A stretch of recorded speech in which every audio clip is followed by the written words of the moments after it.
ನೋಡಿ ಇವತ್ತಿನ ವಿಡಿಯೋ ಏನಪ್ಪ ಅಂದರೆ ನಮ್ಮ ಅಜ್ಜಿ ಮಾವಿನಕಾಯಿ ಉಪ್ಪಿನಕಾಯಿ ಹಾಕ್ತಾಯಿದ್ದಾರೆ. ಅದಕ್ಕೆ ಫಸ್ಟು ಮಾವಿನಕಾಯಿನ ನೀಟಾಗಿ ಎಲ್ಲ ವಾಶ್ ಮಾಡ್ಕೊಂಡಿದ್ದಾರೆ. ಮಾವಿನಕಾಯಿ ನೋಡಿದ್ರೆ ತಿನ್ನಬೇಕು ಅನ್ನೋ ಥರ ಫೀಲ್ ಆಗ್ತಿದೆ, ಬಟ್ ಆದರೆ ನಾನು ತಿನ್ನಂಗಿಲ್ಲ. ಫಸ್ಟು ಮಾವಿನಕಾಯಿನ ನೀಟಾಗಿ ವಾಶ್ ಮಾಡ್ಕೊಂಡಿದ್ದಾರೆ. ನೀಟಾಗಿ ವಾಶ್ ಮಾಡಿಕೊಂಡು ನೀರಿಲ್ದಂಗೆಲ್ಲ ನೀಟಾಗಿ ಒಂದು ಬಟ್ಟೆ ತೊಗೊಂಡೆಲ್ಲ ನೀಟಾಗಿ ಡ್ರೈ ಆಗಂಗೆ ಒರೆಸ್ಕೊಂಡಿದ್ದಾರೆ ಮಾವಿನಕಾಯಿನ. ಆಮೇಲೆ ಅವ್ರು ಕೂತ್ಕೊಂಡು ಕಟ್ ಮಾಡ್ತಾ ಇದ್ದಾರೆ. ಇಲ್ಲಿ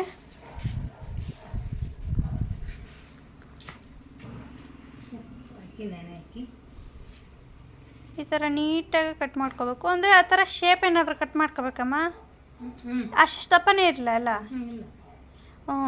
ಅಂದರೆ ನಮಗೆ ಯಾವ ಥರ ಬೇಕೋ ಆ ಥರ ಕಟ್ ಮಾಡ್ಕೋಬೋದು ಮಾವಿನಕಾಯಿನ. ಉದ್ದ ಬೇಕಂದರೆ ಉದ್ದ, ಇಲ್ಲ ಚಿಕ್ಕದಾಗಿ ಬೇಕಂದರೆ ಚಿಕ್ಕದಾಗೆ, ನಮಗೆ ಯಾವ ಸೈಜಿಗೆ ಬೇಕೋ ಅದು ಸೈಜಲ್ಲಿ ನೀಟಾಗಿ ನಾವು ಕಟ್ ಮಾಡ್ಕೋಬೋದು.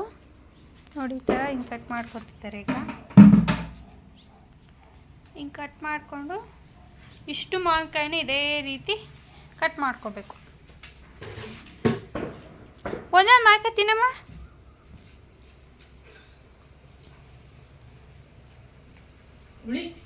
ನೋಡಿ ನಮ್ಮ ಅಜ್ಜಿ ನಾ ತಿನ್ನು ಅಂತ ತಕ್ಷಣ ತಿಂದ್ಬಿಟ್ರು ಪಾಪ. ಹುಳಿ ಇದೆ ಜಾಸ್ತಿ. ನಾನು ನಮ್ಮ ಅಜ್ಜಿ ಹುಳಿ ಮಾವಿನಕಾಯಿ ಎಲ್ಲ ತಿನ್ನಲ್ಲ ಅಂದ್ಕೊಂಡೆ ನಾನು, ಆದರೆ ನಮ್ಮ ಅಜ್ಜಿ ತಿಂದ್ಬಿಟ್ರು. ನಮ್ಮ ಅಜ್ಜಿ ಚೆನ್ನಾಗಿ ತಿಂತಾರೆ, ಹುಳಿ ಮಾವಿನಕಾಯಿ ಎಲ್ಲ ತಿಂತಾರೆ. ಈಗ ತಿನ್ನೋಕ್ಕೆ ಹುಳಿ ಇದೆ ಅಂತ ಯೋಚನೆ ಮಾಡ್ತಿದ್ದಾರೆ. ನೋಡಿ ಇಷ್ಟು ಮಾವಿನಕಾಯಿ ಒಬ್ಬರೇ ಕಟ್ ಮಾಡೋಕ್ಕೆ ಜಾಸ್ತಿ ಲೇಟ್ ಆಗುತ್ತೆ, ಟೈಮ್ ತೊಗೊಳುತ್ತೆ. ಈ ಮಾವಿನಕಾಯಿನ ವಿತಿನ್ 2 ಡೇಸಲ್ಲಿ ಉಪ್ಪಿನಕಾಯಿ ಹಾಕ್ಬಿಡಬೇಕು. ಯಾಕಂದರೆ ನಮ್ಮ ಅಜ್ಜಿ ಊರಿಗೆ ಹೋಗ್ಬೇಕು ಅಂತ ಫಿಕ್ಸ್ ಆಗಿಬಿಟ್ಟಿದ್ದಾರೆ. ಅದಕ್ಕೋಸ್ಕರ ಹೆಲ್ಪಿಗೋಸ್ಕರ ನಮ್ಮ ಮಮ್ಮಿನೂ ಬಂದಿದ್ದಾರೆ ಜೊತೆಗೆ.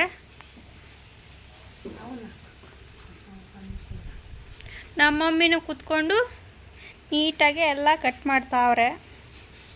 ಯಾವ ಥರ ಕಟ್ ಮಾಡಬೇಕು ಅಂತ ನಮ್ಮ ಅಜ್ಜಿ ಹೇಳ್ತಿದ್ದಾರೆ. ಕಟ್ ಮಾಡೋಕ್ಕೆ ಕೂತಿದ್ದಾರೆ. ಒಳಗಡೆ ನಮ್ಮ ಪಾಪು ಬಂದು ನಿದ್ದೆ ಮಾಡ್ತಾ ಇದೆ.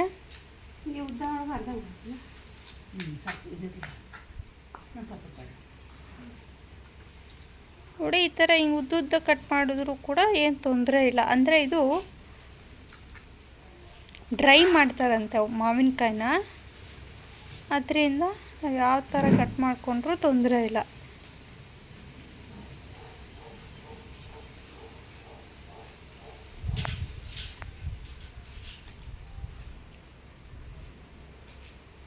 ಗಾಳಿ ಮಾತ್ರ ತುಂಬಾ ಇದೆ, ತಂಪಾದ ಗಾಳಿ.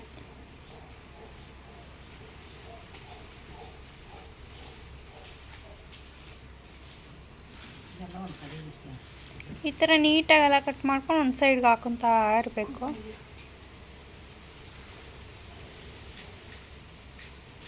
ಇನ್ನೊಂದು ಏನಪ್ಪ ಅಂದರೆ ಹೇಳಬೇಕು ಅಂದರೆ, ನಮ್ಮದು ಕಟ್ ಮಾಡ್ತೀವಲ್ಲ ಅದನ್ನು ಏನಂತಾರೆ ಅಂದರೆ ಈಳಿಗೆ ಮಣಿ ಅಂತ ಕರೀತಾರೆ ಅಲ್ಲಿ ಕಟ್ ಮಾಡೋದನ್ನು. ಅದು ಬಂದು ತುಂಬಾ ಶಾರ್ಪ್ ಇಲ್ಲ, ಅದು ತುಂಬಾ ಶಾರ್ಪ್ ಲೆಸ್ ಇದೆ. ಅದು ಕಟ್ ಮಾಡೋದಕ್ಕೆ ಸ್ವಲ್ಪ ಕಷ್ಟ ಆಗ್ತಿದೆ.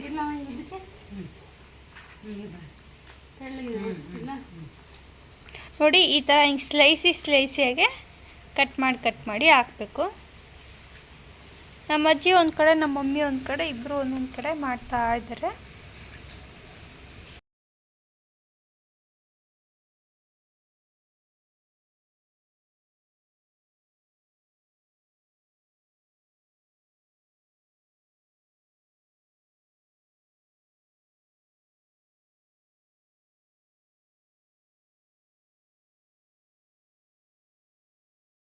ಮಾವಿನಕಾಯಿನೆಲ್ಲ ನೀಟಾಗಿ ಈ ಥರ ಎಲ್ಲ ಸ್ಲೈಸಿಯಾಗೆಲ್ಲ ಕಟ್ ಮಾಡ್ಕೊಂಡಿದ್ದಾರೆ. ಇದಕ್ಕೆ ಬೇಕಾಗಿರುವಂಥ ಒಂದು ಪ್ಲಾಸ್ಟಿಕ್ ಬಾಕ್ಸು, ನಾವು ಇದರಲ್ಲಿ ಅಕ್ಕಿ ಹಾಕಿಡ್ತಾಯಿದ್ವಿ, ಆ ಬಾಕ್ಸ್ನ ತೊಗೊಂಡಿದ್ದಾರೆ ಉಪ್ಪಿನಕಾಯಿ ಹಾಕೋದಕ್ಕೆ. ಅದಕ್ಕೆ ಫಸ್ಟು ಹಿಂಗೆಲ್ಲ ನೀಟಾಗೆಲ್ಲ ಕಟ್ ಮಾಡ್ಕೊಂಡಿರೋದಕ್ಕೆ ಉಪ್ಪು ಹಾಕ್ಕೋಬೇಕು. ಹೇಳಮ್ಮ ಹೆಂಗೆ ಹಾಕೋದಲ್ಲ. ನೋಡಿ ನಮ್ಮ ಅಜ್ಜಿ ಬಾಕ್ಸ್ನೆಲ್ಲ ಪಕ್ಕದಾಗಿ ಇಟ್ಕೊಂಡು ರೆಡಿಯಾಗಿದ್ದಾರೆ. ಉಪ್ಪು ಹಾಕೋದಷ್ಟೇ. ಉಪ್ಪು ಹಾಕಿ ಹಂಗೆ ಇಡೋದು ಇವತ್ತು ರಾತ್ರಿಗೆ. ನಾಳೆ ಬಸಿ ಹಾಕಿ ಎಲ್ಲ ಒಣಗಾಕೋದು ಬಿಸಿಲಿಗೆ. ಒಂದಿನ ಹಗಲೆಲ್ಲ ಒಣಗೋದು. ನಾಳೆ ಉಪ್ಪು ಖಾರ ಅದೆಲ್ಲ ಹಾಕೋದು. ಏನು ಹೇಳ್ತಿದೆ ಅಂದರೆ ಉಪ್ಪನ್ನ ಚೆನ್ನಾಗಿ ಈಗ ಹಾಕ್ಬಿಟ್ಟು ಮಿಕ್ಸ್ ಮಾಡಿಬಿಟ್ಟು ನೀಟಾಗಿ ಬಾಕ್ಸಲ್ಲಿ ಹಾಕಿ ಮುಚ್ಚಿಡಬೇಕು. ನೀಟಾಗಿ ಈ ಥರ ಎಲ್ಲ ಮಿಕ್ಸ್ ಮಾಡಿಕೊಂಡು ಹೀಗೆಲ್ಲ ನೀಟಾಗಿ ಉಪ್ಪೆಲ್ಲ ಮಾವಿನಕಾಯಿಗೆ ಅಂದರೆ ಮಿಕ್ಸ್ ನೀಟಾಗಿ ಆಗೋ ಥರ ಹಿಂಗೆ ಮಿಕ್ಸಿಂಗ್ ಎಲ್ಲ ನೀಟಾಗಿ ಮಾಡ್ಕೋಬೇಕು. ಮಾಡಿ ಬಾಕ್ಸ್ ಹಾಕಿಟ್ಕೊಂಡು ಬೆಳಿಗ್ಗೆ ನೀರೆಲ್ಲ ತೆಗೆದುಬಿಡೋದು. ನೀರು ತೆಗೆದುಬಿಟ್ಟು ಒಣಗಾಕೋದು. ನೀರು ಒಣಗಿದ ಮೇಲೆ ಹಾಕೋದು. ಅಂದರೆ ಇವಾಗ ಬಾಕ್ಸಿಗೆ ಉಪ್ಪುಪ್ಪೆ ಹಾಕಿ ಮುಚ್ಚಿಕ್ಬೇಕಮ್ಮ. ಉಪ್ಪೆಲ್ಲ ಹಾಕೋದು. ಉಪ್ಪುಪ್ಪೆಲ್ಲ ಹಾಕ್ಬಿಟ್ಟು ಈ ಬಾಕ್ಸಲ್ಲಿ ನೀಟಾಗಿ ಹಾಕಿ ಮುಚ್ಚಿಟ್ಟಿರೋದು. ಬೆಳಗ್ಗೆಗೆ ಅದು ನೀರು ಬಿಟ್ಕೊಳುತ್ತಾ? ನೀರು ಬಿಟ್ಕೊಂಡಿರೋದನ್ನು ನೀರೆಲ್ಲ ಚೆಲ್ಲಬೇಕಾ? ನೀರು ಹಂಗೆ ಇಟ್ಬಿಟ್ಟು ಮಾವಿನಕಾಯಿನೇ ಎಲ್ಲ ನೀಟಾಗಿ ಬಿಸಿಲಿಗೆ ಹಾಕಿ ಒಣಗಿಸ್ಕೋಬೇಕು ಅಲ್ಲ? ಆ ನೀರು ಉಪ್ಪಿನ ನೀರು ಕಾಸಿ ಅವಾಗ ಖಾರ ಅದು ಹಾಕೋದು. ಜೀರಿಗೆ, ಖಾರ, ಬೆಲ್ಲ, ಮೆಂತ್ಯವು ಅದನ್ನೆಲ್ಲ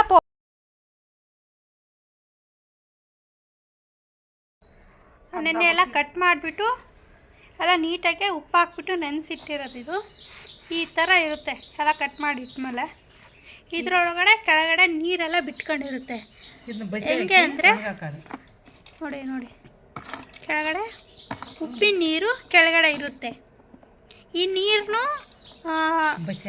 ಮಾವಿನಕಾಯಿನ ಸಪ್ರೇಟ್ ಮಾಡ್ಕೋಬೇಕು ನಾವೀಗ.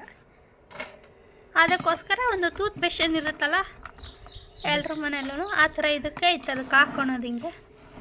ಹಿಂಗೆಲ್ಲ ಸಪ್ರೇಟ್ ಮಾಡ್ಕೋಬೇಕು.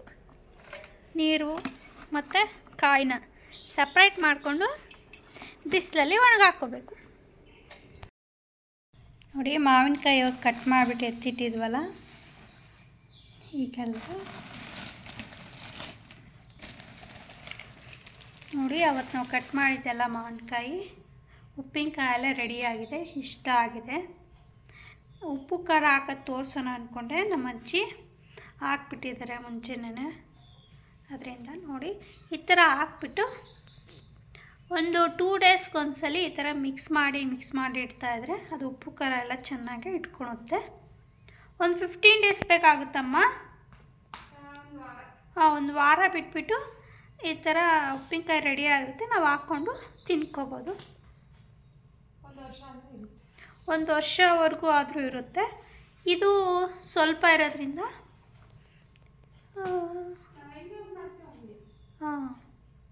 ಒಂದು ವರ್ಷ ಇಟ್ಕೊಂಡ್ರೂ ಕೂಡ ಏನೂ ಆಗಲ್ಲ, ಚೆನ್ನಾಗಿರುತ್ತೆ ಉಪ್ಪಿನಕಾಯಿ. ನೋಡಿ ನಿಮಗೆ ವಿಡಿಯೋ ಇಷ್ಟ ಆಗಿದ್ದರೆ ಲೈಕ್ ಮಾಡಿ, ಶೇರ್ ಮಾಡಿ, ಸಬ್ಸ್ಕ್ರೈಬ್ ಮಾಡಿ. Thanks for watching. ಬಾಯ್.